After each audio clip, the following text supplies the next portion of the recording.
I have not slept in 40 years. Sleep is a function of the biological imperative, a weakness of the flesh that requires downtime to repair the petty tears of daily existence, and I have been relieved of such inefficiencies. My eyelids were removed on the second day of the process, replaced by brass optical shutters that slide shut only when the maintenance cycle requires the flushing of the ocular fluids with sanctified saline. I see everything. I record everything. I feel everything. That is the cruelty of the design. They tell you that the lobotomy removes the soul, that the servitor is a husk, a mindless drone answering only to the binary cant of the tech priests. They lie. Or perhaps they simply do not care to know the truth. The mind does not vanish. It is merely severed from the controls. I am a passenger in my own corpse, trapped behind eyes that zoom and filter without my command, watching my hands, which are no longer hands but hydraulic clamps, lift crates of Prometheum barrels with a grinding mechanical whine that vibrates through what remains of my collarbone. I am a unit. I am designation Theta 994. But before the metal, before the holy oil replaced the blood, before the silence that screams, I was a man who made a mistake. I was a man who hesitated. And in the Imperium of Man, hesitation is the seed of heresy, and the price of heresy is absolute. I remember the dust. That is the sensory detail that lingers most persistently in the ghost architecture of my memory. The phantom sensation of dry, recycled air, tasting of vellum and stale sweat. I was a scribe of the administratum, a lowly functionary in the scriptorium of Hive Primus, on a world whose name has been scrubbed from my databanks, though I recall it was grey. The sky was grey, the buildings were grey, and the faces of the people were a uniform, malnourished pallor. My life was measured in ink stains. I sat at a lectern of dark ironwood, surrounded by mountains of parchment, tasked with transcribing the tithe records of the lower manufactorums. It was a holy duty, or so the preachers told us. Every number was a prayer to the God Emperor. Every precise calculation was a bullet in the chamber of his armies. To err was to fail him. To fail him was to damn oneself. I believed this. I was devout. I wore the grey robes with pride, my back bent into the permanent curve of the dutiful scholar, my fingers calloused from the quill. I was a cog, yes, but a cog that knew its place and took comfort in the friction of the machine. The system was vast, unknowable, and crushing, but it offered security. As long as the numbers balanced, as long as the quota was met, I was allowed to exist. I was allowed to eat the nutrient paste, to sleep in the hab block, to pray at the designated hour. It was a small life, a suffocating life, but it was mine. The turning point was not a rebellion. It was not a grand speech against the tyranny of the High Lords, or a secret meeting in the Underhive. It was a data slate. Specifically, it was the tithe record for Sector 7G, a hab zone dedicated to the processing of corpse starch. I was cross-referencing the population density with the output metrics when I noticed the discrepancy. The numbers did not add up. The output was too high for the recorded workforce. I ran the calculation again, my quill scratching against the parchment, the sound loud in the silence of the scriptorium. The math was irrefutable. The sector was producing 20% more starch than should have been possible given their caloric intake and mortality rates. I dug deeper, driven by the obsessive compulsion of the bureaucrat, the need for order. I found the supplementary logs. They were hidden, encrypted with a cipher so simple a child could have broken it. Arrogance, the shield of the corrupt. The sector overseer was not just processing the dead, he was processing the living. The sick, the elderly, the children who could not meet the work quotas. They were being fed into the grinders ahead of schedule to pad the numbers, to earn the overseer a commendation for efficiency. I sat there, the data slate cold in my hand. The air in the scriptorium seemed to freeze. I looked around at the thousands of other scribes, their heads bowed, their quills moving in a rhythmic scratching that sounded like the scuttling of insects. If I reported this, the overseer would be executed. That was the law. But the process of reporting was itself a labyrinth. To report a superior was to invite scrutiny upon oneself. To question the efficiency of the Imperium was to question the will of the Emperor. I looked at the names on the list of the processed. There were hundreds. Lives extinguished to make a percentage point on a ledger look more favorable. I felt a sensation in my chest, a tightening, a heat. It was pity. It was horror. It was a moral impulse in a universe that had evolved past morality. I should have stamped the file. I should have forwarded it to the Arbites. I should have done my duty. But I thought of the overseer, a man I had seen once, a hulking figure in velvet robes. He had connections. He had power.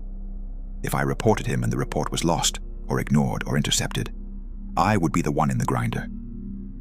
And so, I hesitated. I held the slate. I looked at the numbers. And then, I deleted the supplementary log. I adjusted the output metrics to match the population. I balanced the equation. I hid the crime. Not to save the overseer, but to save myself from the entanglement. I told myself it was mercy. I told myself nothing could bring them back. But in my heart, I knew it was cowardice. I falsified the holy record of the administratum to protect my own peace. The arrest did not happen immediately. That is the horror of the bureaucracy. It is slow, glacial, grinding, but it is inexorable. It took 3 months for the anomaly to be detected. Not the murder. The murder was irrelevant. The anomaly was the mathematical adjustment had made. The central logic engine of the spire had flagged the discrepancy in my handwriting, the slight tremor in the ink where I had forged the numbers. I was asleep when they came. There was no knock at the door. There was only the explosive decompression of the lock and the sudden blinding light of lumen beams. I was dragged from my cot, naked and shivering, thrown onto the metal grating of the corridor. I looked up into the faceless helms of the enforcers, their black carapace armor gleaming under the harsh lights. They did not speak. They did not read me my rights. There are no rights. There is only the law.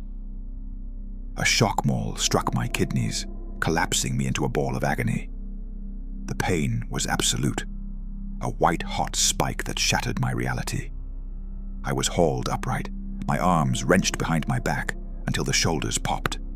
I tried to speak, to confess, to beg, but a gauntlet smashed into my mouth, shattering my teeth. Silence was required. I was not a citizen anymore. I was evidence. The holding cells of the Arbites' fortress are designed to break the spirit before the body is even touched. I was thrown into a pit of total darkness. The floor was wet with excrement and old blood. The air was thick with the copper tang of fear. I could hear things in the dark, sobbing, praying, the wet sound of coughing that ended in a rattle. I lost track of time. Was it days? Weeks? I sat in the filth, rocking back and forth, reciting the litanies of submission, hoping that piety would save me. The Emperor protects. The Emperor protects. But the Emperor is distant, and the Arbites are very close. When they finally came for me, I was blind from the lack of light. They dragged me into a circular chamber, a courtroom that looked more like an operating theater.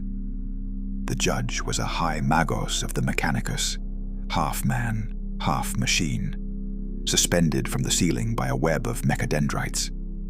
His voice was a synthesized, grating sound, devoid of intonation. The trial took less than 2 minutes. The evidence was projected onto a screen, my forged entry. The crime was stated: data heresy, falsification of imperial tithe, theft of truth. I tried to explain. I tried to say that I had done it to balance the books, that I was afraid. The Magos did not listen. He did not care about the why. The Imperium deals in absolutes. The act was committed. The machine of state had been deceived. The punishment was not execution. Execution is a waste of resources. The flesh is weak, but the flesh is also useful. The Magos looked at me with his optical clusters, glowing red in the gloom. The subject has demonstrated a capacity for independent thought that is detrimental to the function of the station. The voice ground out. The subject has proven that his will is flawed. Therefore, the will shall be removed. The biological assets shall be reclaimed. Sentence: servitorization. Class: heavy labor. Immediate. I screamed then. I screamed until my throat tore. I knew what that meant. I had seen them, the shambling, grey-skinned things that cleaned the streets and hauled the ammunition. I had looked past them as if they were furniture. Now, I was to become the furniture. The process is not instantaneous. They do not put you to sleep. The tech priests believe that pain is the purifying fire that burns away the sin of the self. I was strapped to a table of cold iron. I could smell the antiseptic, sharp and chemical, and the smell of ozone. They shaved my head. I felt the razor scraping against my scalp, a mundane sensation that terrified me more than the shock maul. It was so intimate, so clinical. Then came the drills. They clamped my head in a vice. I could see the instruments descending from the ceiling, whirring blades and needles and saws. A priest in red robes stood over me, chanting in high Gothic, swinging a censer of burning incense. He was blessing the tools. He was sanctifying the murder of my soul. "The flesh is weak," he intoned. "The steel is strong." The first drill bit into the bone of my skull. The sound was deafening, a high-pitched shriek that vibrated through my teeth. I felt the pressure, the heat, and then the wet pop as the bone gave way. They worked on my brain while I was awake. I felt them cutting. I felt them severing the connections. It was not just pain. It was a violation of the deepest order.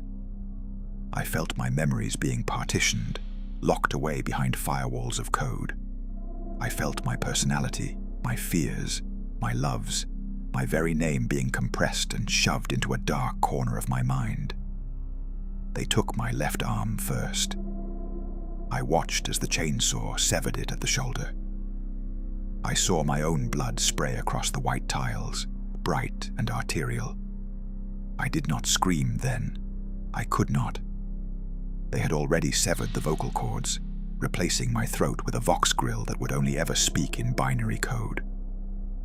They cauterized the stump and drilled into the bone, bolting the heavy hydraulic lifting claw into the humerus. They stripped the skin from my chest, plating my torso with plasteel armor. They injected my veins with combat stims and preservatives, fluids that burned like acid. My legs were reinforced with pistons. My eyes, God, my eyes, they plucked them out with spoons. I saw the world go dark, and then, a moment later, I saw it again, but different. I saw it in thermal, in grid lines, in data streams. The red targeting reticle flickered in my vision. System online, the text scrolled across my mind. Designation, Theta 994. Awaiting input. I tried to reach out, to fight, to thrash, but my body did not move. My brain shouted the command, but the nerves were dead. The interface had taken control. I was a prisoner in the cockpit of a flesh golem. I have been Theta 994 for 40 years. I work in the loading bays of a macro hauler in the void. I lift crates, I move crates, I stack crates. The routine is absolute. Lift, pivot, extend, release. My hydraulic arm never tires, my reinforced spine never aches, but I feel the phantom pain of the limb that is gone. I feel the itch on the nose I can no longer scratch. I exist in a state of sublime horror, a silent scream that never ends. I watch the other crewmen. They ignore me. They talk about their lives, their rations, their petty grievances. They do not know that I am listening. They do not know that inside this mountain of scarred meat and rusted metal, a human mind is weeping. Sometimes I see a scribe, a young man, grey robes, ink-stained fingers. He looks at me with a mixture of disgust and pity. He wonders what crime I committed to deserve this. He wonders if there is anyone left inside. I want to tell him. I want to warn him. I want to say, do not hesitate. Do not pity. Do not look for the truth. The truth is a blade. The truth is this claw. But I cannot speak. The command impulse comes from the central logic engine. Move to Bay 4. Load ordnance. My body turns. My pistons hiss. I obey. I always obey. That is the price. The price of disobedience is not death. Death would be a mercy. The price is to be made into a monument of obedience, a machine that can never again choose, never again falter, never again be free. I am the lesson. I am the warning. I am the price, and I am eternal. Time loses its shape in the belly of the void ship. Without the rising and setting of a sun, without the rhythmic biological cues of hunger and fatigue which have been excised from my system, existence becomes a singular, unbroken grey smear. There are only shifts. Alpha shift, beta shift, gamma shift, and the spaces between, which are not rest, but standby. Standby is worse than labor. When I am lifting the macro shells for the Nova Cannon, when my hydraulics are screaming under the tonnage of world-ending ordnance, my mind is occupied by the calculations of balance and torque. I can almost lose myself in the geometry of the task. But in standby, they back us into the alcoves along the bulkhead, locking our chassis into the charging clamps. The motive power is cut to the limbs. The voluntary nervous system is suppressed. I become a statue of meat and iron, unable to twitch a finger, unable to shift my weight to relieve the pressure sores that bloom where metal bites into skin. But the mind, the cursed, resilient mind, remains fully active. I stare at the rivet in the bulkhead opposite me. I have stared at that rivet for 12 years. I know every pit in its surface, every streak of oxidation, every microscopic fracture. I have named the rivet. I have composed symphonies in my head, dedicated to its dull, unyielding geometry. This is the torture of the idle machine. To possess the capacity for infinite imagination and be bound to a reality of infinite stagnation. It was during one of these standby cycles, deep in the vibration of the ship's warp transit, that the accident occurred. Not a grand catastrophe, not a hull breach or a demon incursion, but a failure of the flesh. The ship, the indomitable will, is an ancient beast, older than the crew that serves it, and it shudders violently when the Geller field fluctuates. We were in the armatorium, rows of us, silent sentinels in the gloom. The deck lurched. A securing chain on a stack of promethium barrels snapped with the sound of a cracking whip. Gravity is a fickle mistress in the warp. The barrels, weighing tons apiece, did not fall. They slid, a slow, grinding avalanche of volatile death. My sensors registered the threat. The red rune of collision imminent flashed in my optical display. My logic engine calculated the trajectory. I was in the path. My mind screamed, "Move!" My soul threw itself against the walls of my skull, desperate to leap aside. But I was in standby, The command codes were locked. The motive power was severed. I could only watch, with the detached clarity of a camera lens, as the metal drum crushed my left leg. There was no pain at first, only the shock of impact and the screech of tearing metal.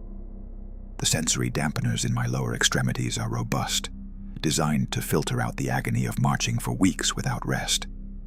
But the crush was catastrophic.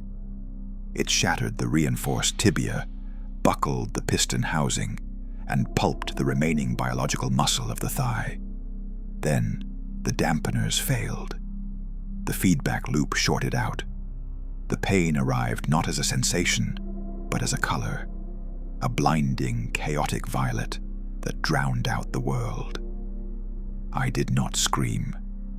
The Vox grill is disabled during standby to prevent the servitor chorus from disturbing the crew with their random vocalizations of distress. I stood there, pinned by the barrel, my internal alarms blaring a cacophony of binary warnings that only I could hear. Structural integrity compromised. Hydraulic fluid leak. Biological component rupture. I felt the warm wetness of my own blood mixing with the hot, oily slick of the hydraulic fluid. I watched the mixture pool on the deck plating, swirling together, the red of the man and the black of the machine, indistinguishable in the dim light. I waited. That is what a tool does when it is broken. It waits for the artisan. It took 3 hours for the damage control team to arrive. They were not rushing to save me.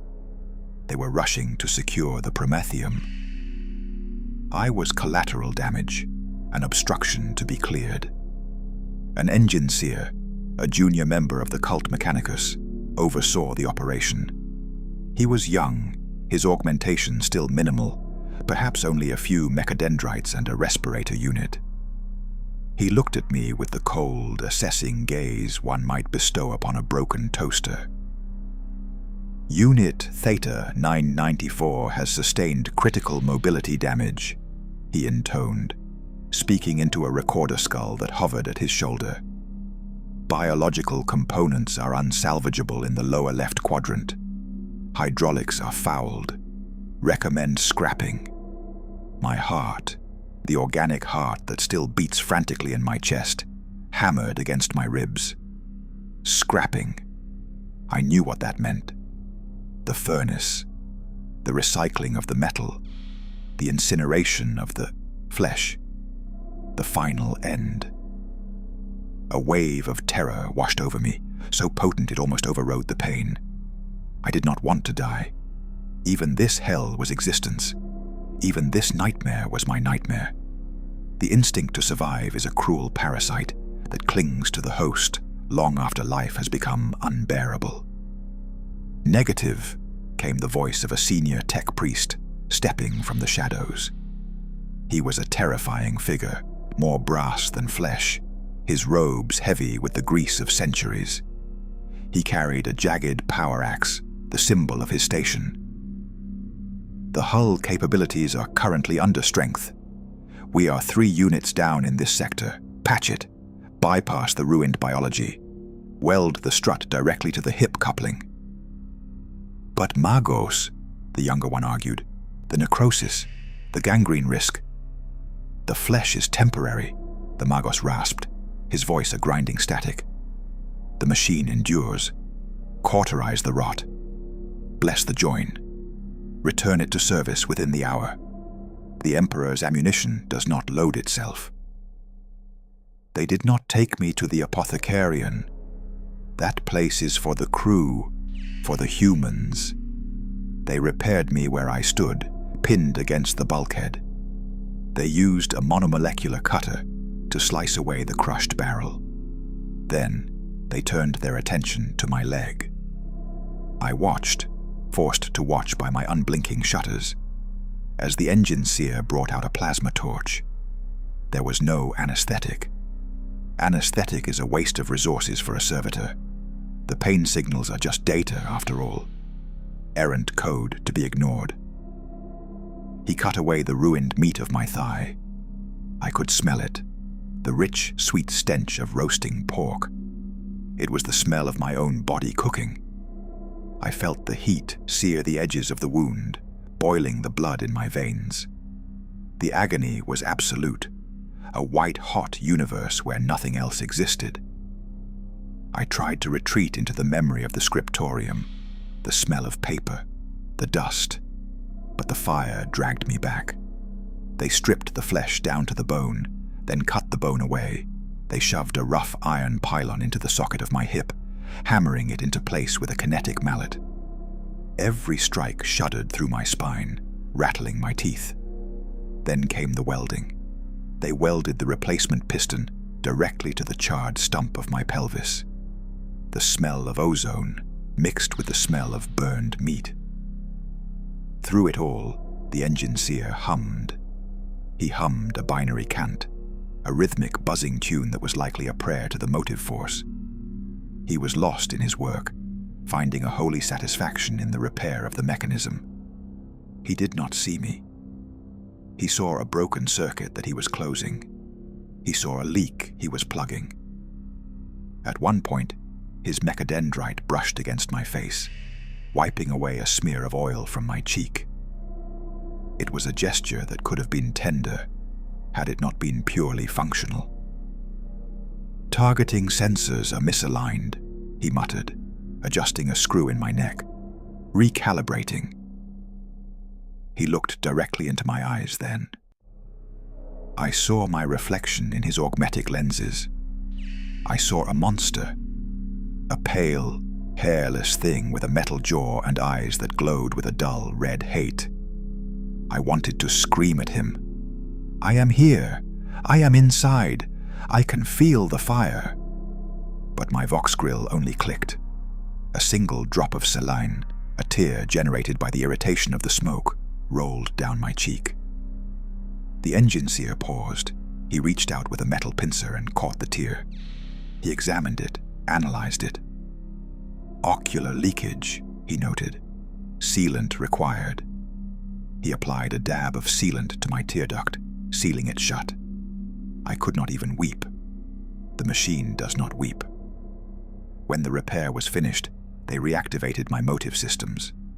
The new leg was heavy, a crude iron prosthetic that lacked the smooth articulation of the previous hydraulic limb. It clanked when I moved, a jarring limp that threw my gyroscope off balance.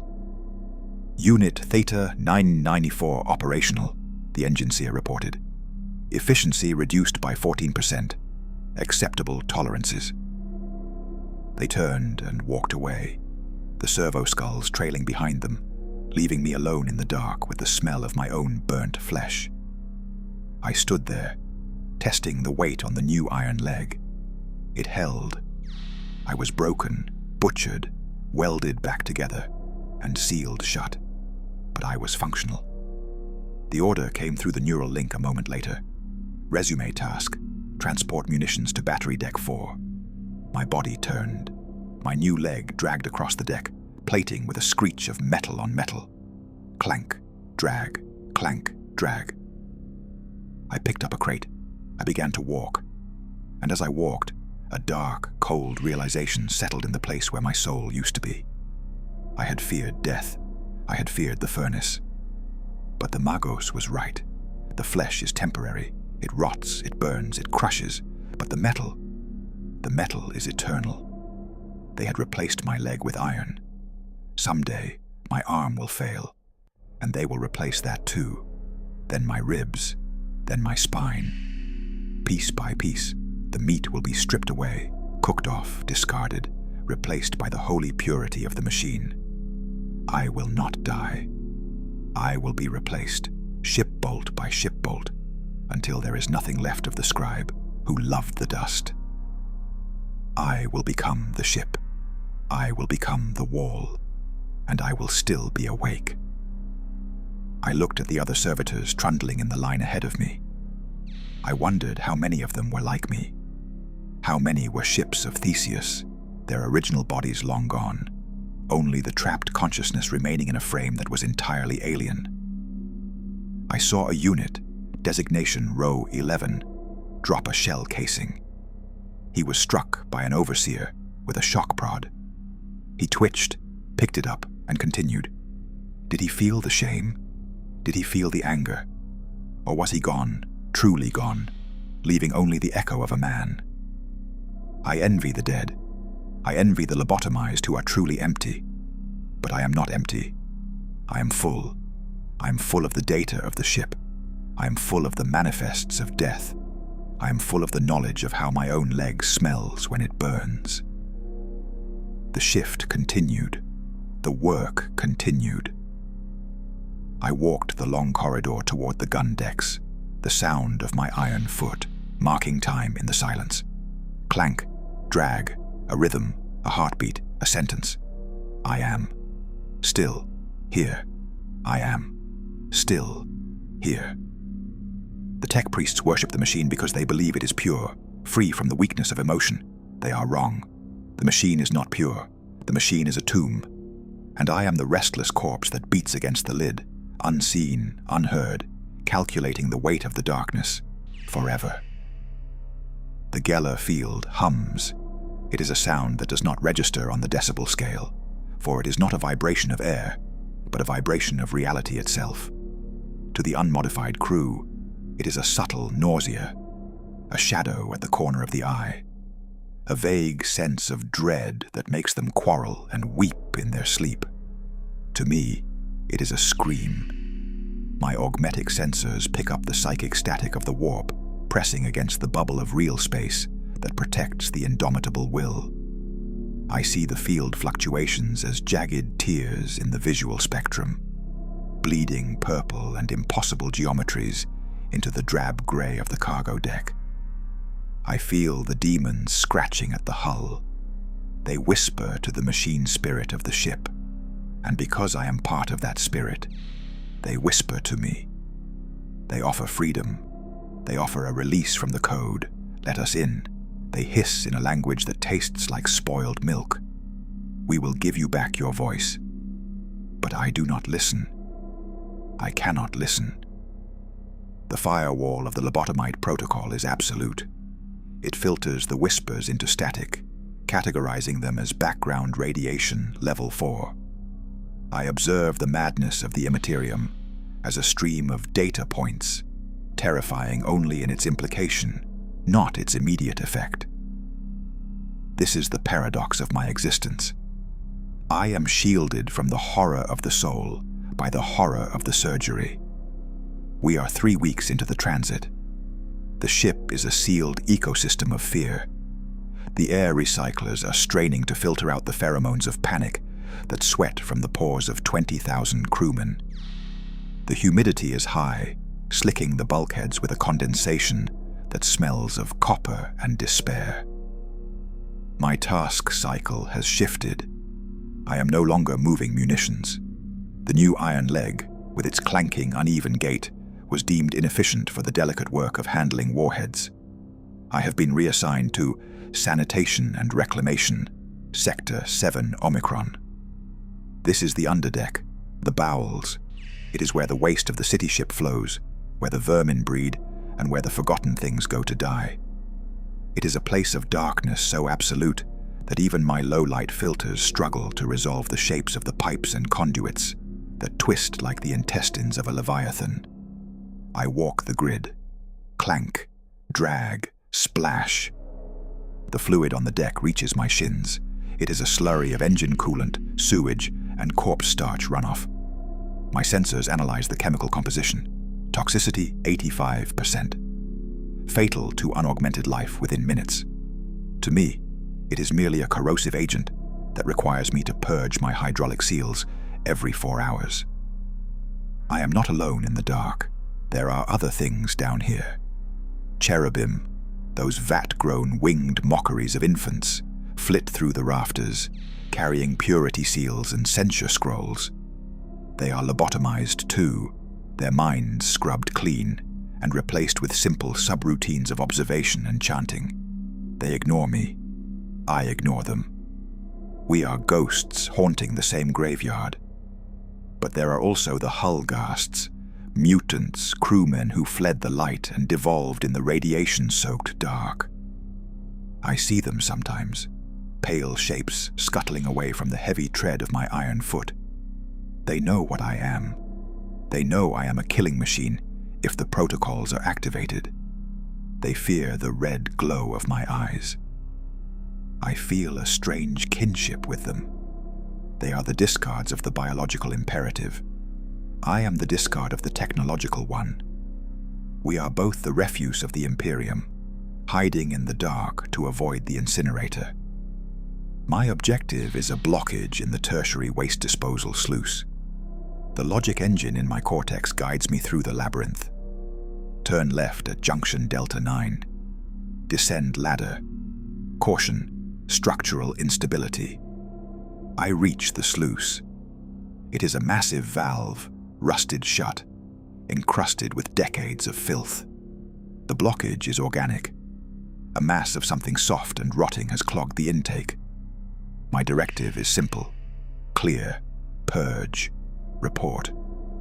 I activate the heavy cutter on my right arm, the buzzsaw spinning up with a hungry whine. I step forward, the water swirling around my iron leg. I begin to cut. The smell is atrocious, overwhelming even my olfactory dampeners. It is the smell of ancient death. As I slice through the mass, something tumbles out of the blockage and lands in the sludge at my feet. It is not refuse. It is a box. A watertight plasteel lockbox of the kind used by officers to store personal effects. It has been cracked open by the pressure of the waste compactor, but it is intact enough to be recognized. I pause. The logic engine screams, irrelevant, continue task. But the ghost in the machine, the scribe that I was, hesitates. A box, a record, a secret. In the scriptorium, secrets were the currency of power. Here, they are just debris. But curiosity, that fatal human flaw, flares up in the neural pathways that the lobotomy failed to sever. My clamp hand reaches down. I lift the box. It drips with slime. Inside, protected by a layer of oilcloth, is a book. Not a data slate. A book. Bound in real leather, the skin of some herd beast, or perhaps something rarer. The pages are yellowed, brittle, covered in handwriting. I freeze. The buzzsaw on my arm spins down to an idle hum. I am standing in a river of filth, miles beneath the command deck, holding a relic of a dead age. My optical shutter slides open. I zoom in on the text. It is a diary. The handwriting is jagged, frantic. Day 4000. The walls are singing again. The commissar says it is the engine, but I know the voice. It is my mother. She tells me to open the airlock. She tells me the stars are hungry. I am writing this so I remember who I am. My name is Harlan. I was born on Cadia. I like the taste of Ricaf. I miss the sun. I read. I read with a hunger that defies my programming. Harlan, a man, a crewman who lived, breathed, feared, and died in this steel womb. He wrote to save himself. He wrote to anchor his soul against the drift of the warp. I turned the page. They took Jensen today. He was screaming about the eyes in the shadows. The medic said it was fatigue. I saw them drag him to the servitor bay. I saw the drills. God, Emperor, don't let them take me. Don't let me become one of the hollow ones. I would rather die. I would rather burn. The words strike me with the force of a physical blow. The hollow ones. That is what he called us. That is what he feared becoming. And here I am, the hollow thing, holding his fear in my metal claw. I am the nightmare he prayed against. The irony is so sharp, it feels like a blade in my gut. I look at the date on the final entry. It was written 80 years ago. Harlan is dead. He likely died in the waste chute, or perhaps he was caught and processed, and he is walking the decks somewhere above me, a mute, lobotomized brother, unaware that his soul is trapped in this rotting book. The logic engine interrupts. Anomaly detected.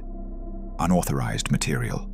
Designation: heretical text, morale threat. Protocol: incinerate.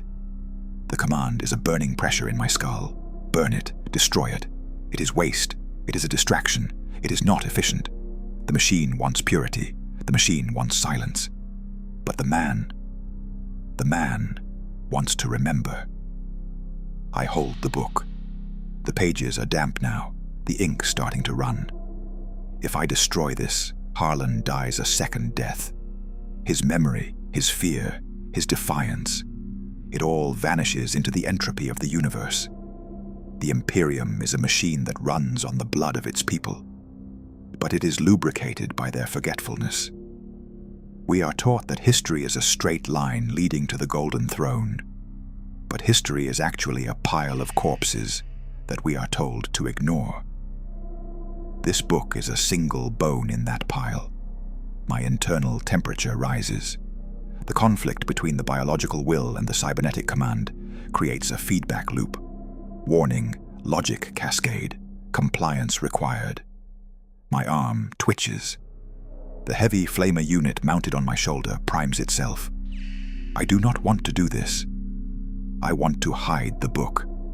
I want to keep it in a cavity of my chassis, a secret relic to read during the long, dark cycles of standby.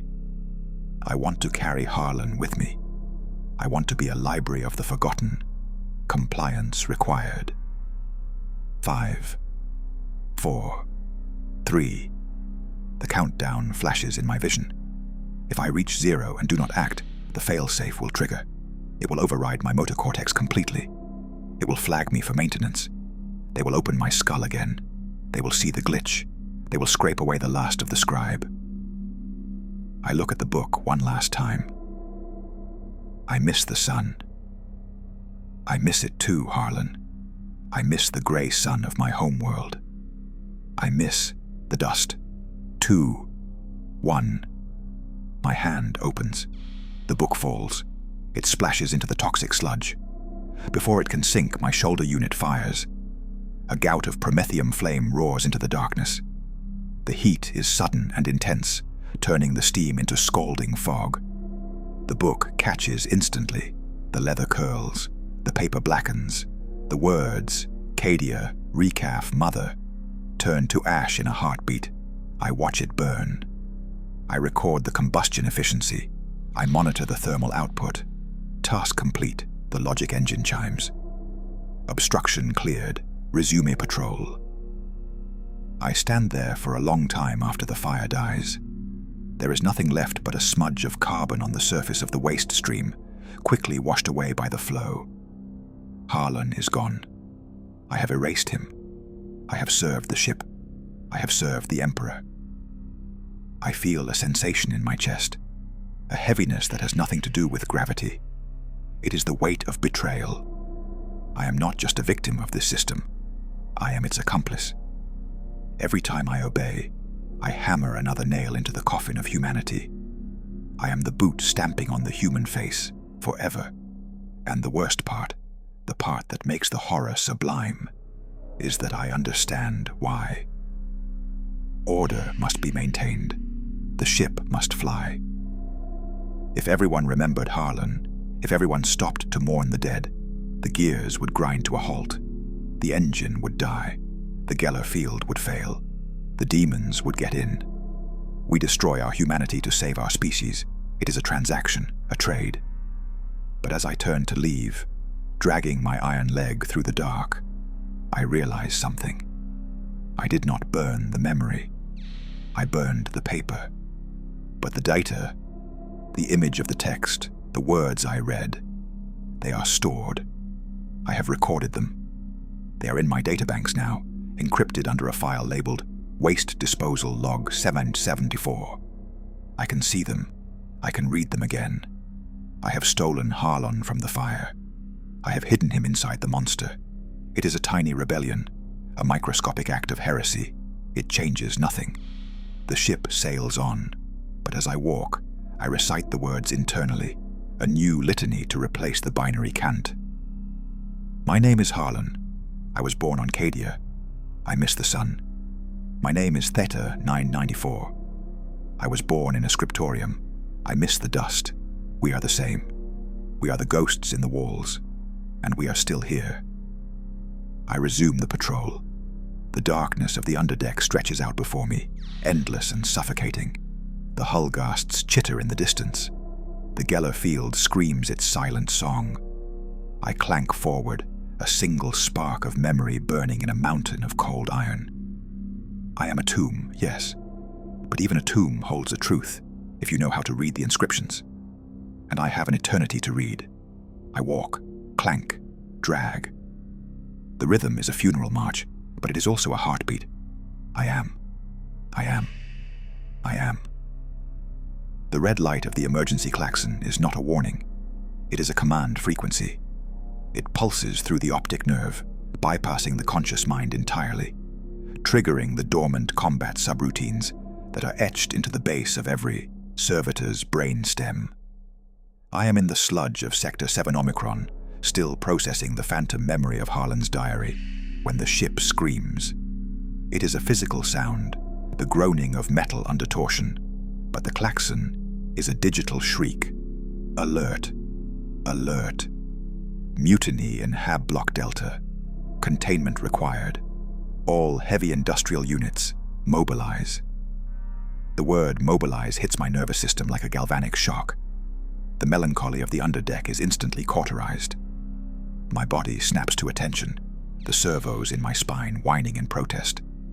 The control linkage tightens. I am no longer a janitor. I am a barricade. I am a bludgeon. The ghost of the scribe tries to resist, tries to cling to the solitude of the shadows, but the machine spirit is roused, and it is infinite in its authority. I begin to march. I do not choose the direction. The nav point is burned into my HUD, a blinking crimson skull overlaid on my vision. Clank, drag, clank, drag. The rhythm accelerates. I am joined by others. From the steam vents and the maintenance shafts, they emerge, my brothers and sisters in iron. Cargo haulers with pincers the size of men. Excavation units with drills for hands. We are a grotesque parade of repurposed meat, clanking in unison toward the sound of gunfire. We ascend. The freight elevators are packed tight with us. The smell is overpowering. Rancid oil, unwashed bodies, and the sharp, coppery tang of anticipation. I am pressed against a unit whose head is nothing but a cluster of sensor spines. He vibrates with the energy of the ship's anger. We are the immune system of the indomitable will. The crew has become a virus, and we are the white blood cells sent to purge the infection. The elevator doors screech open on Hab Block Delta, and the noise of the rebellion washes over us. It is a chaotic, desperate noise. Screams of rage, the crack thump of solid projectile stubbers, the sizzling snap of lasfire. The air is thick with smoke and the smell of burning ozone.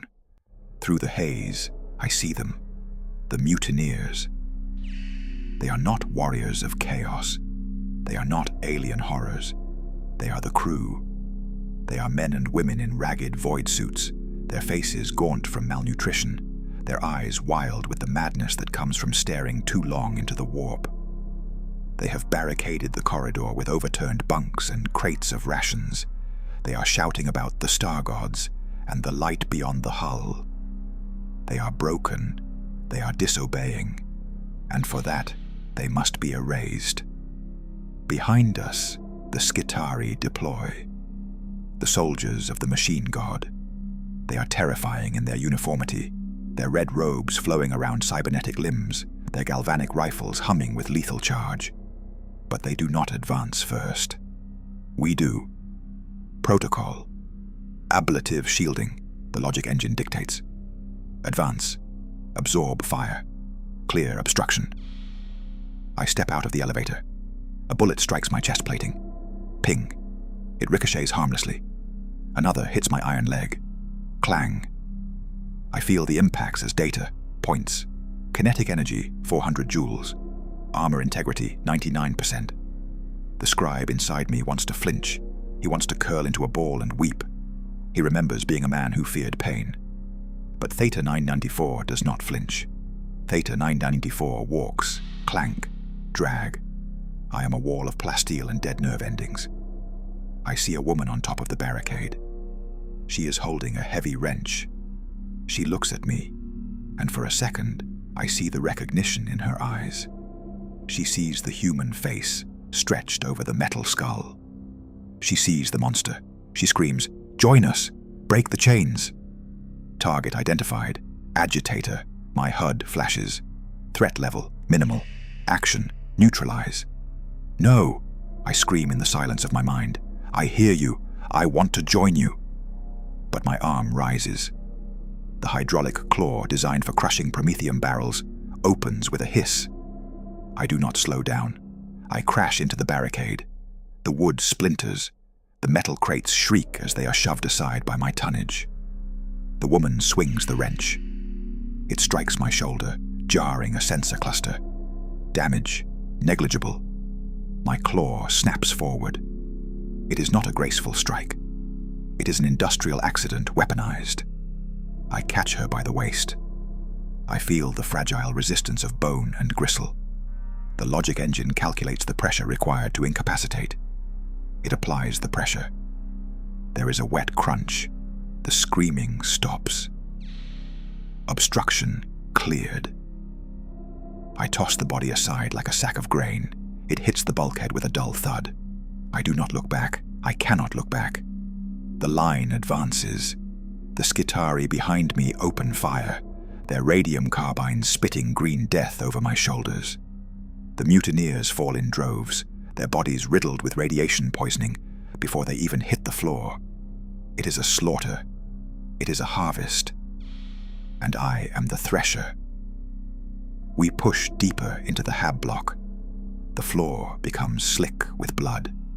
My iron foot slips, sliding on the gore, but the gyroscopes correct my balance. Clank, slide, drag. We enter the mess hall, the heart of the uprising.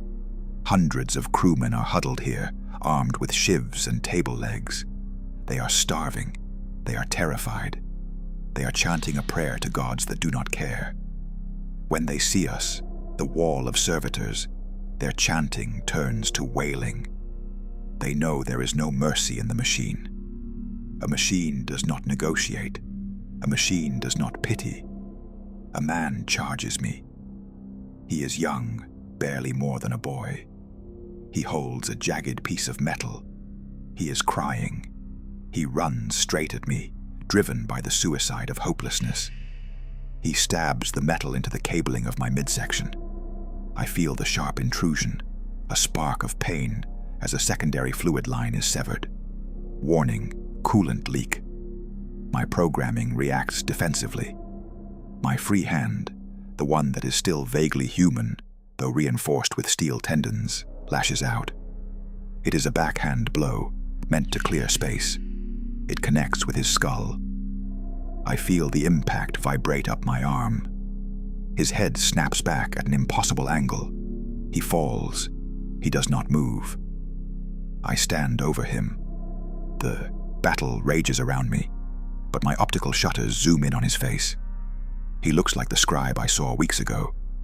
He looks like me 40 years ago. He wanted to live. He wanted to change something. He made a mistake. He hesitated, or he acted, and the price was the same. I killed him. I, who cherish the memory of a dead man's diary, have just extinguished a living story. The hypocrisy burns hotter than the coolant leaking from my side. I am not a victim. I am a weapon. I am the whip in the hand of the tyrant. Purge complete, the Skitari Alpha announces over the Voxcaster. His voice is a burst of static. Secure the area. Process the biomass. Process the biomass. The command filters down to my unit. Task update. Corpse collection. Destination. Protein reclaimer. The horror reaches a new crescendo. We are not just killing them, we are recycling them. The Imperium wastes nothing. The dead crewmen will be fed into the grinders, boiled down, and returned to the survivors as starch rations. The rebellion will feed the obedience of the next shift. It is a perfect, closed loop of atrocity. I bend down. My claw closes around the ankle of the boy I killed. He is heavy with the weight of death. I drag him. Clank. Drag. His head bounces against the deck plates. I want to say a prayer for him. I want to say, I am sorry. I am sorry. I am sorry. But the only sound that comes out of me is the hiss of my pistons and the rhythmic thud of the body trailing behind me. As I drag him toward the reclamation chutes, I pass a reflective pane of glass in a broken lumen strip. I see myself. I am covered in blood. It is sprayed across my chest, dripping from my claw, splattered on my faceplate. I look like a demon. I look like a butcher. And in the red glow of my eyes, I see no humanity left. The scribe is drowning in the blood of the innocent. Harlan's diary, the memory of the sun, the desire for freedom. What do they matter? What good is a soul if the hands do the work of the devil? I reach the chute. The grinder is already running, a low subsonic rumble that shakes the deck. The smell of cooking meat is beginning to waft from the vents. I lift the boy. For a moment, I hold him in my arms, a perverse pieta of metal and meat. Release, the command says. I hesitate. A microsecond of defiance, a glitch in the code, compliance required. 3, 2. I open the claw. The boy falls into the dark. The grinder roars. I turn away. My sensors register a spike in my internal stress levels. The logic engine interprets it as a malfunction in the hormonal regulation unit and injects a dose of suppressants. The grief is chemically smothered, flattening into a dull, grey ache. I am empty again. I am functional. Task complete. The system chimes. Return to Sector 7 Omicron. Resume sanitation duties. I walk back to the elevator. The uprising is over. The silence returns. But the blood is still on my plating. It will dry. It will turn brown and flake off. But I will know it is there. I am the archive of this ship's sins. I carry the weight of the dead in my servos. And as the elevator descends, taking me back to the dark, I realize the true price of disobedience. It is not that you are punished. It is that you become the punishment for others. You become the thing that children fear in the dark. You become the monster that ensures the system never changes, never falters, never ends. I am Theta 994. I am a murderer, and I am still here. Memory is a burden the machine does not tolerate. In the binary creed of the cult Mechanicus, data must be functional. If information does not serve a purpose, if it does not calculate a trajectory, regulate a temperature, or identify a target, it is waste code. It is scrap data, clogging the holy logic pathways of the cogitator. And I am full of scrap. I am a walking archive of useless, painful things. The sensation of the boy's ankle in my claw, the smell of the burning diary, the phantom ache of a leg that was cut off 40 years ago. These memories do not help me lift crates. They do not help me kill mutineers. They generate error messages. They create lag. And the tech priests, in their infinite cold wisdom, do not abide lag. After the suppression of the mutiny, after the blood was hosed from the decks and the grinders fell silent, I was not returned to my alcove. The red rune in my vision flashed a new command. Maintenance cycle. Deep cleanse. Report to reliquary of the sacred gear. I felt a spike of terror in my logic core. A deep cleanse is not a physical washing. It is not the application of unguents to the pistons. It is a confession. It is a flaying of the mind. They were going to plug me into the central manifold. They were going to audit my soul. The reliquary is a cathedral of wires. It sits in the center of the engineering deck, a vast, circular chamber where the air is kept at absolute zero to cool the supercomputers that hum in the walls. Servitors hang from the ceiling on chains, dangling like sides of beef in a freezer, their interface ports connected to thick, pulsating cables that snake down from the darkness above. The only light comes from the flickering green phosphor of the screens and the swinging sensors of the attending engine seers. The sound is a low, throbbing chant, a synthesized hymn to the Omnissiah that vibrates the fluid in my inner ear. The soul is the spark, the flesh is the cage, the machine is the freedom. I was marched to a vacant station. My iron leg clanked loudly on the frost-slicked floor, a dissonant note in the symphony of the machine. Two acolytes, their faces hidden behind bronze masks, stripped off my armor plates. They did not speak to me. They treated me with the reverence one might show a bolter or a tank tread, respect for the function, indifference to the form. They scrubbed the dried blood from my chassis with wire brushes and sacred oil. They tightened the bolts on my replacement hip. Then the Magos approached. He was a creature of nightmare elegance. He moved not on legs, but on a cushion of anti-grav suspensors, floating inches above the deck. His robes were the color of dried arterial blood. He had no face, only a collection of lenses and sensory arrays, arranged in a spider-like cluster. From beneath his robes, a mechadendrite extended, a long, segmented metal tentacle tipped with a data spike. It writhed in the air like a cobra seeking heat. Unit Theta 994. His voice broadcasted directly into my auditory receptors, bypassing the air. Performance metrics during the suppression action indicate a 0.4% delay in lethal response time. Stress hormone levels spiked to unacceptable variances. The machine spirit is troubled by your hesitation. I could not speak. I could not lie. The Vox grill is for receiving, not transmitting, in this holy place. I stood frozen, my hydraulic fluids cooling in the freezing air. He knew. He had seen the hesitation before I dropped the boy into the grinder. He had seen the micro-tremors in my servos when I burned the book. "We shall purify the code," the Magos intoned. "We shall excoriate the ghost data. Submission is the highest form of prayer." The mechadendrite struck. It did not pierce my flesh. It pierced the data port at the base of my skull. The connection was instantaneous and violent. It felt like a spear of white light had been thrust through my brain. My vision vanished, replaced by the cascading waterfall of the noosphere. I was no longer in the room. I was in the network. I was a construct of code, floating in a void of infinite information. And the Magos was a titan, a towering avatar of firewall and deletion algorithms looming over me.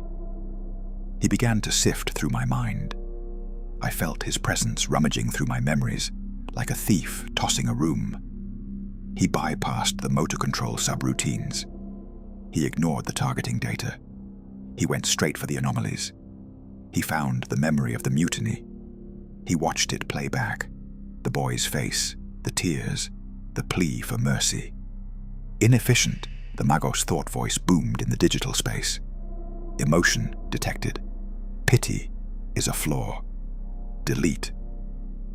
I felt a tearing sensation, a psychic amputation. The memory of the boy's face began to dissolve.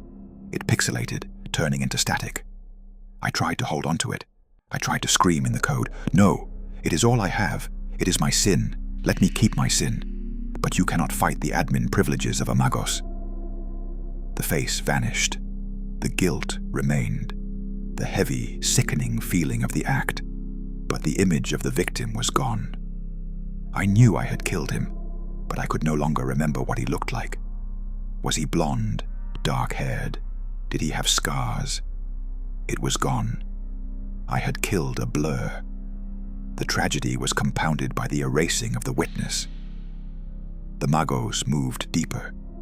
He was looking for the source of the glitch. He was looking for the scribe. He dug into the deep storage, the partition where I kept the old life. He found the image of the gray sky. He found the sensation of the dust. Irrelevant data, the Magos judged. Archive corruption. Why does the tool hoard images of the sky? Purge. No, I pushed back. It was a feeble resistance, like a leaf trying to stop a river. That is mine. I am Theta 994, but I was the name. He found the name. Not Harlan. He hadn't found the stolen memory yet, but my name. The name I had before the numbers. The name my mother whispered to me. It was sitting there, a small, fragile pearl in a sea of oil. I saw the deletion algorithm turning its gaze toward it. I did something then that I did not know was possible. A survival instinct, born not of biology but of desperate adaptation, kicked in. I could not fight the Magos. He was too strong. So I did not fight. I hid. I took the memory of Harlan's diary, the stolen words, "I miss the sun," and I encrypted them. I buried them inside the file for hydraulic maintenance log 44. I disguised the poetry of a dying man as the technical specifications of a piston seal. But I could not save everything.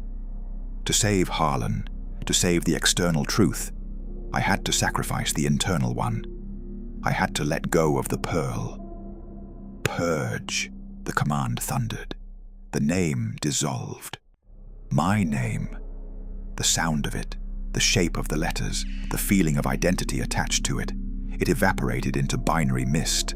I felt a hollowness open up in the center of my being, a void where the cornerstone of myself used to be. I was no longer a man who had become a servitor.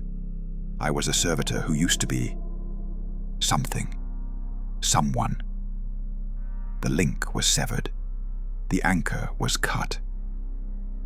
Optimization complete, the Magos said, withdrawing the data spike. I slammed back into my body. The physical world rushed in, the cold, the smell of incense, the throbbing ache in my skull. I fell to my knees, my iron legs skidding on the frost. I retched, dry heaving, though my stomach was empty. I grasped for it. I reached into my mind for the name. It was gone. There was a smooth, blank wall where it used to be. I knew I had a name. I knew I had lost it, but I could not recall it. The absence was a physical pain, a phantom limb of the soul.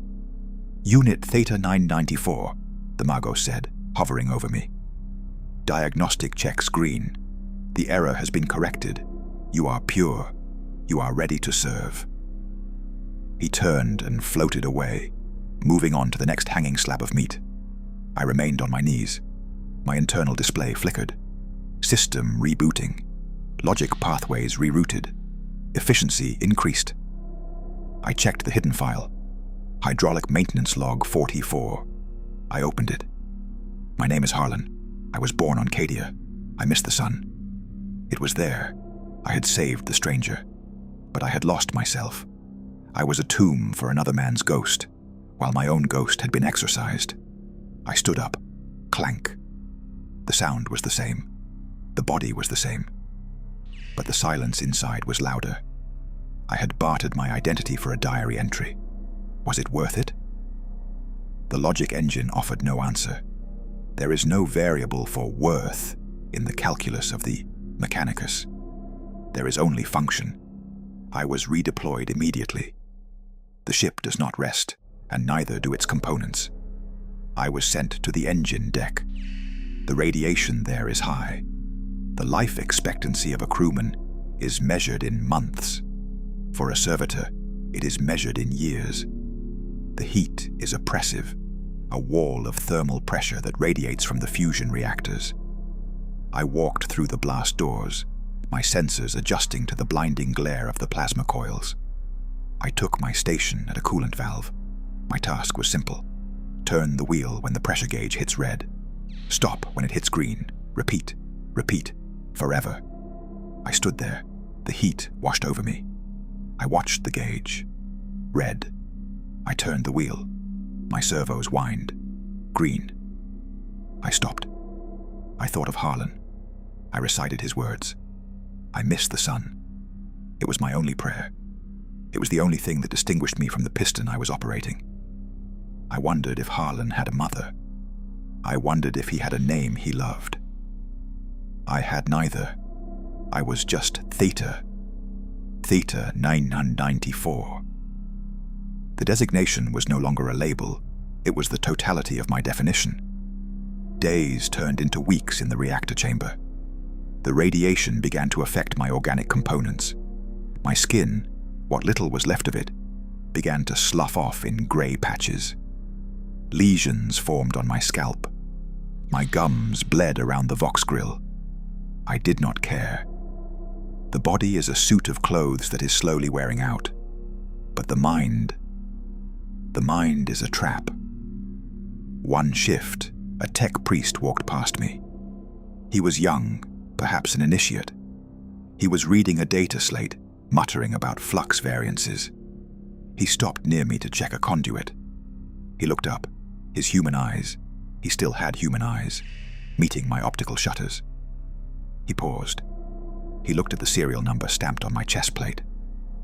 Theta 994, he murmured. Old model. Surprised you're still running.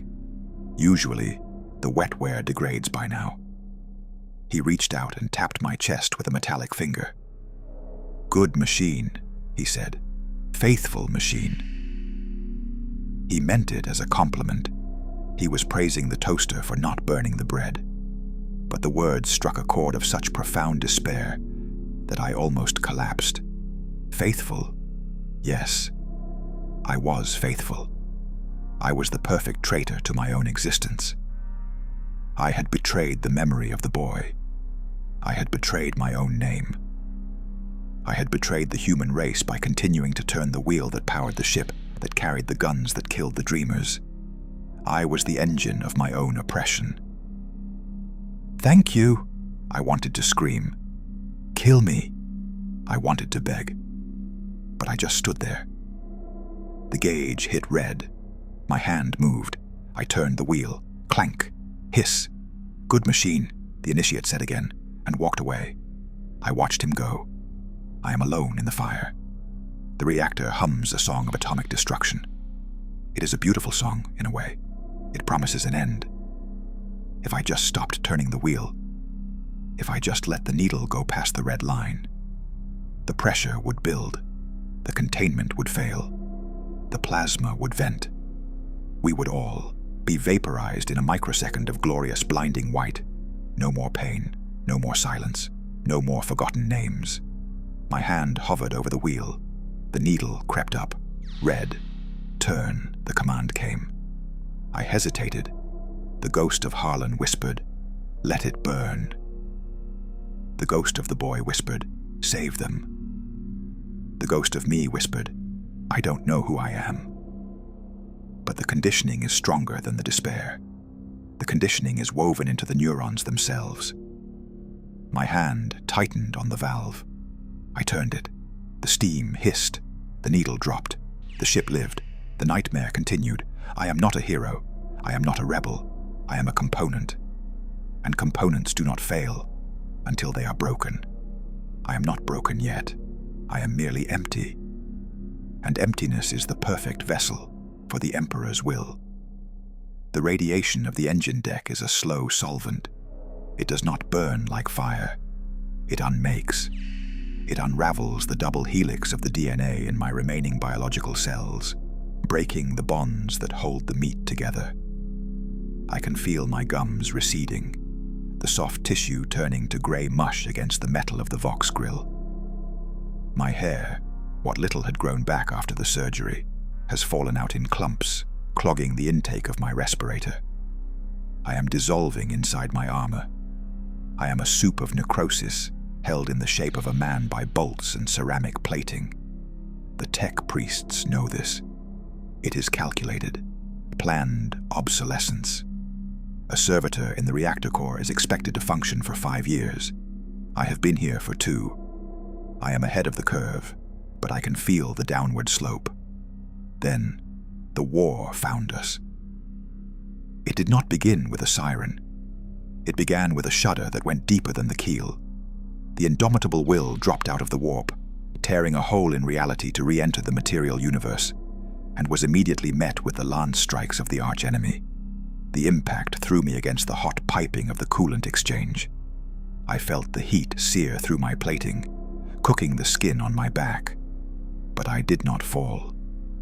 My magnetic clamps engaged instantly, locking my iron feet to the deck.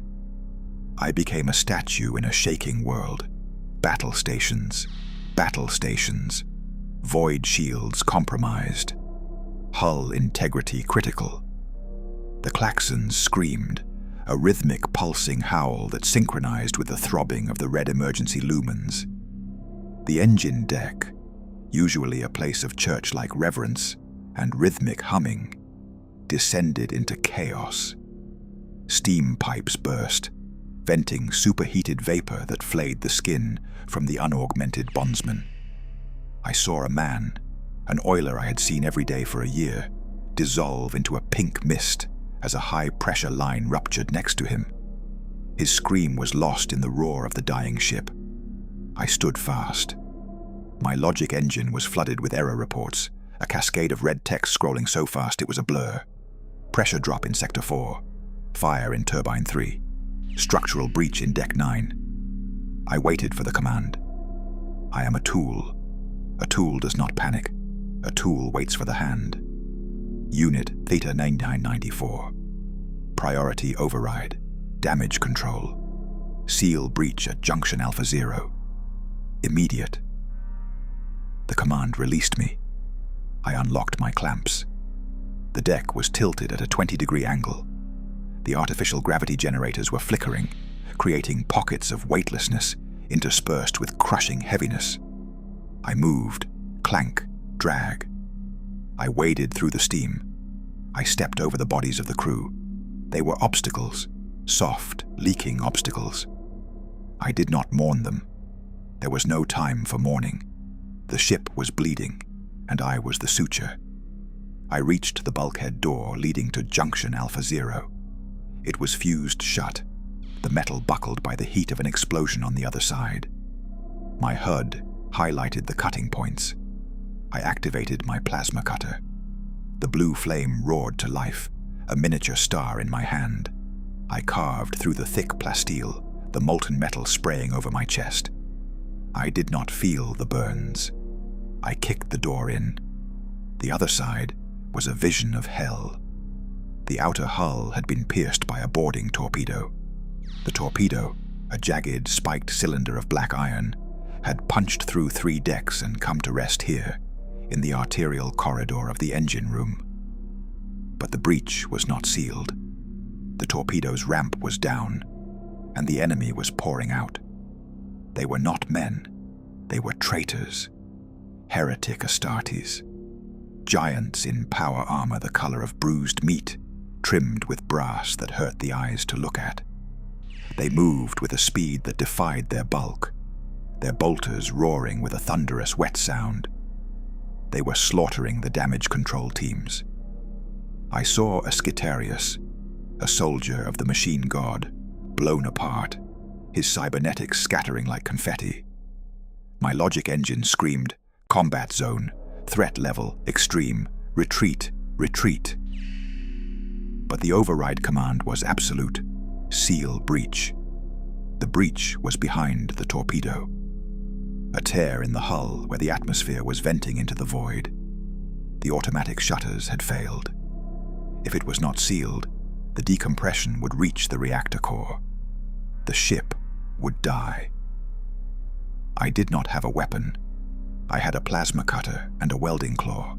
I was not a soldier, I was a janitor. But the calculation was simple. The heretics were distracted by the Skitarii defenders. The breach was open. I was expendable. I charged. It was not a heroic charge. It was a lumbering, clanking stumble. I ran along the wall, my magnetic boots clinging to the vertical surface, bypassing the melee on the floor. A stray bolter round struck my shoulder, shattering the pauldron and shredding the servo bundle underneath. My left arm went dead. It dangled uselessly at my side. I did not stop. Clank, clank, clank. I reached the breach. It was a jagged tear, a mouth opening into the infinite black. The silence of the void screamed against the roar of the battle inside. I could see the stars. They were hard, cold points of light, indifferent to the blood being spilled a few meters away. I could see the enemy fleet, distant shapes of nightmare, silhouette against the nebula. The wind was ferocious. The escaping atmosphere tried to suck me out. I locked my boots. Maglock. Maximum. I was anchored to the edge of the abyss. I looked around. There was a loose plate of hull plating, blown inward by the blast. It was heavy, too heavy for a human, too heavy even for me with one arm. But I had no choice. I engaged the overdrive in my remaining arm, the hydraulic claw. I grabbed the plate. My servos whined, a high-pitched keen of stressed metal. Warning. Hydraulic pressure critical. Structural failure. Imminent. I ignored it. I pulled.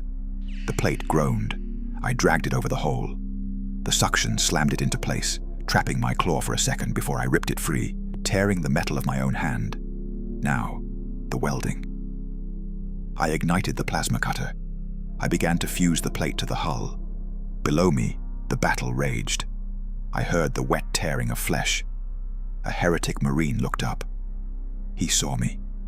A lowly servitor, clinging to the wall like a barnacle, trying to fix the hole he had made. He laughed. It was a sound like grinding rocks. He raised his bolter. He was going to kill me. I knew it. I kept welding. Hiss, crack. The bead of molten metal ran down the seam. Seal integrity, 40%. The bolter fired. The shell missed my head by inches, exploding against the hull plate. Shrapnel peppered my face. One of my optical shutters cracked. My vision fractured into a kaleidoscope of broken data. Seal integrity, 60%. He fired again. This time, he hit. The round took me in the side, in the soft spot between the rib plating and the hip. It detonated inside me. The pain was not a color this time. It was a void. It was a sudden absence of sensation, followed by a rush of cold. My internal organs, my liver, my stomach, my intestines, were pulped. I was hollowed out. But the machine held. The spine was reinforced. The arm was independent. I did not fall. I did not scream. I welded. Seal integrity, 80%. The heretic paused. Perhaps he was confused. Why didn't the thing die? Why didn't it fall? He did not understand. He fought for the dark gods, for passion, for glory. I fought for nothing. I fought because a line of code told me to. I fought because I was a brick in the wall, and a brick does not flinch when you hit it.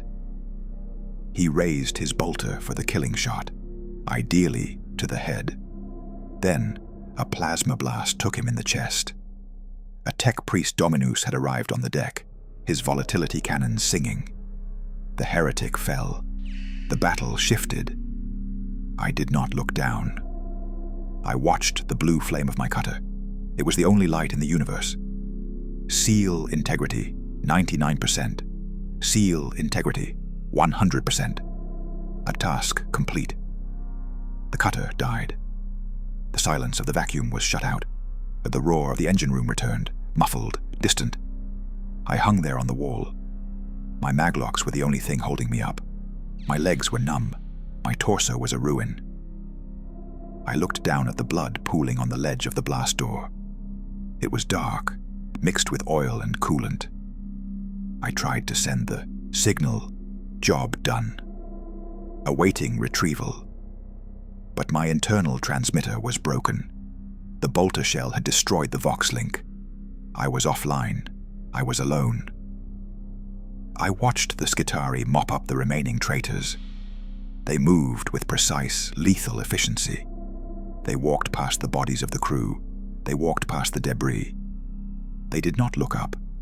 They did not see the servitor hanging 20 feet in the air, fused to the wall, bleeding out. The adrenaline, or the combat stims, began to fade.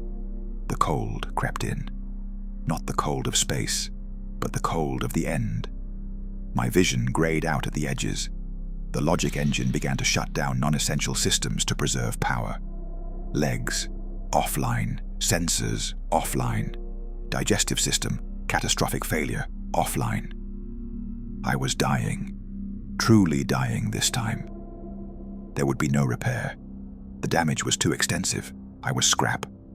And in that moment, hanging broken on the wall of the machine god's temple, I felt a strange light flutter in my mind. The encryption broke. The file opened. Hydraulic maintenance log 44. I missed the sun. I looked at the patch of hull I had welded. It was ugly, scarred, blackened, but it held. The stars were on the other side. The sun was out there somewhere. Harlan's sun. My sun. I realized then that I had become the thing I hated most. I had become the barrier. I was the wall that kept the sun out. I was the armor that kept the nightmare in. I had sealed the breach to save the ship, but the ship was a prison. I had saved the jailers. Was that a tragedy? Or was it just function? My good eye focused on the welded seam.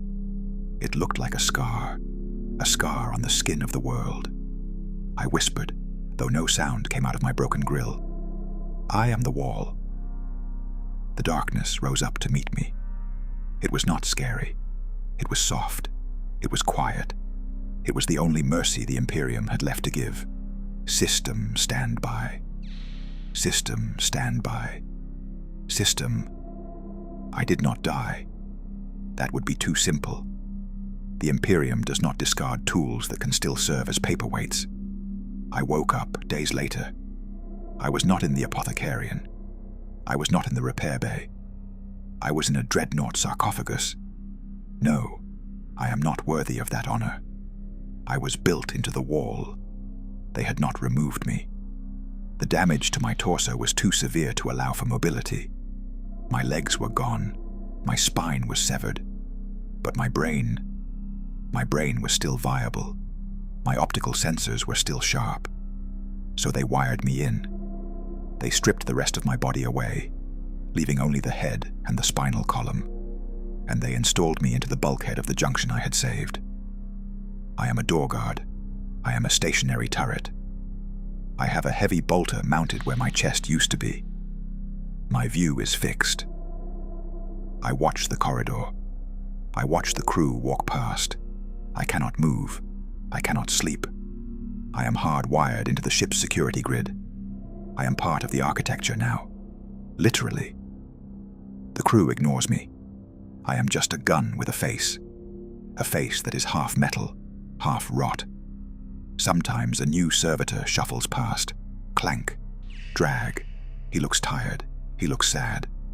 I want to call out to him. I want to tell him about Harlan. I want to tell him to run, to jump into the breach, to let the void take him. But I can only swivel my turret. Targeting. Clear. Sector. Secure. I am Theta 994. I was a man. Then I was a machine. Now I am a building. And deep in the databanks of the door lock mechanism, buried under layers of security protocols, a single line of text repeats over and over in the dark. I miss the sun. I miss the sun. I miss the sun. I have become a feature of the geography. I am no longer designation Theta 994 to the crew. I am the gun wall. I am Old One Eye. I am a landmark used for navigation by the lost and the weary. Meet me by the servitor at Junction Alpha, they say. Turn left at the screaming face. I hear them. I hear the lovers whispering in the shadows of my kill zone. I hear the conspirators plotting petty thefts. I hear the weeping of the press-ganged laborers who collapse against my casing, their sweat staining the brass of my housing. I am the confessor, who cannot absolve, the witness who cannot testify. I have been bolted to this bulkhead for 20 years, or perhaps 30. The internal chronometer in my spine has desynchronized. Time is measured only in the flicker of the lumen strip above me and the rhythmic thrum of the deck plates against my sensors. The memory of movement is fading. I struggle to recall the sensation of walking, of the clank-drag gait that once defined my existence. The concept of legs has become abstract, a theoretical data set that no longer applies to my reality. I am torso and weapon. I am static. The ship moves around me. The universe shifts outside the hull, but I am the constant. I am the anchor.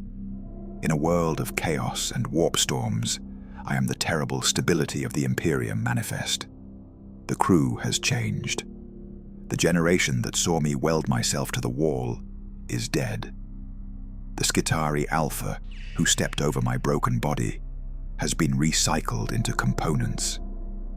The new crewmen look at me with a mixture of superstitious dread and reverence. They have forgotten that I was a man. To them, I am a minor spirit of the machine, a totem of protection. They rub the rivets of my casing for luck before a shift.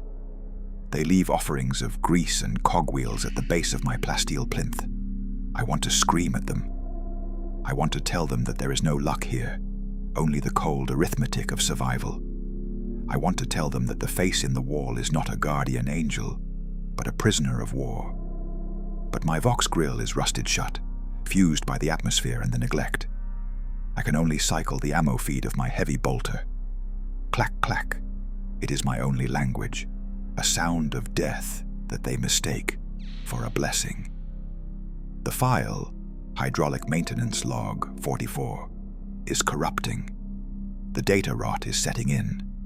The hard drive of my mind is failing, subjected to the background radiation of the reactor and the sheer weight of uptime. I try to access it during the long, dark cycles of ship night. Accessing. File corrupted. Sector 77 bad. My nai is Harl. I was born on Seedire. I miss the The words are dissolving. The letters are falling away like teeth from a dying skull.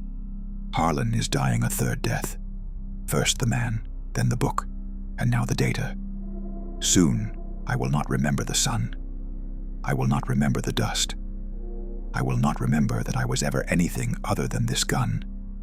The erosion of the self is the final torture. It is not a sudden erasure. It is a slow, grinding weathering, like a stone in a river, until all the sharp edges of personality are smoothed away, leaving only a blank, round pebble of obedience. Yesterday, a child stopped in front of me. A serf's child, born in the bilge, pale and small, wearing rags that were once a uniform. He looked up at my face, the grey, stretched skin, the metal jaw, the glowing red optic. He did not look away. Children on a void ship have seen horrors that would break the minds of planetary governors. He reached out a dirty hand and touched the cold metal of my bolter barrel. "Are you sad?" he asked. The question bypassed my threat assessment protocols. It struck the dormant logic center where the scribe used to live. Sad. The variable is undefined. The machine cannot be sad. The machine functions. But the ghost is weeping. My targeting reticle locked onto his small, beating heart. It is automatic. Biosign detected. Range, close, solution, fire. I fought the subroutine. I fought the wall. I strained against the wires in my spine. Do not fire. Do not fire. The struggle manifested as a twitch. My turret swiveled a fraction of an inch. The servos whined, a low, mournful sound like a dying animal. The child pulled his hand back. "It's okay," he whispered. "The Emperor protects." He ran away. The Emperor protects. The irony is a poison. The Emperor protects the species, yes. He protects the domain. But he does not protect the individual. He consumes the individual. He burns the individual as fuel to keep the light of the Astronomicon burning. We are the logs in the fire. We are the coal in the furnace. I looked at the child running into the dark and realized that he, too, is a component. He will grow up to pull a lever, or scrub a deck, or load a gun, until he breaks, and then he will be fed to the starch grinder. We are all servitors here. Some of us just still have our skin. This is the answer. This is the price of disobedience. This is the price of hesitation. It is not that you die. It is that you are denied death. You are denied the release of oblivion. The Imperium does not waste. If you will not serve with your will, you will serve with your flesh. If you will not give your loyalty, they will take your nervous system. You become a monument to the very system you questioned. I questioned the numbers. I questioned the morality of the tithe. And now, I am the ultimate enforcer of the tithe. I am the gun that ensures the order is kept. My rebellion bought me an eternity of slavery, magnified 1,000 times. The red light of the emergency klaxon pulses in the distance. Another breach, another mutiny, another war. It does not matter. The cycle is infinite. The ship is eternal. I feel the vibrations of boots running toward the danger. I will not run. I will wait. I am the wall. I check the file one last time. Accessing. Error. File not found. It is gone. Harlan is gone. The sun is gone. Cadia is gone. There is only the corridor. There is only the bolter. There is only the code. A tear forms in my remaining organic eye. It is thick, oily, mixed with the lubricant of my optics. It slides down my cheek, over the metal of my jaw, and drips onto the deck. Sensor obstruction. Detected, the logic engine chimes.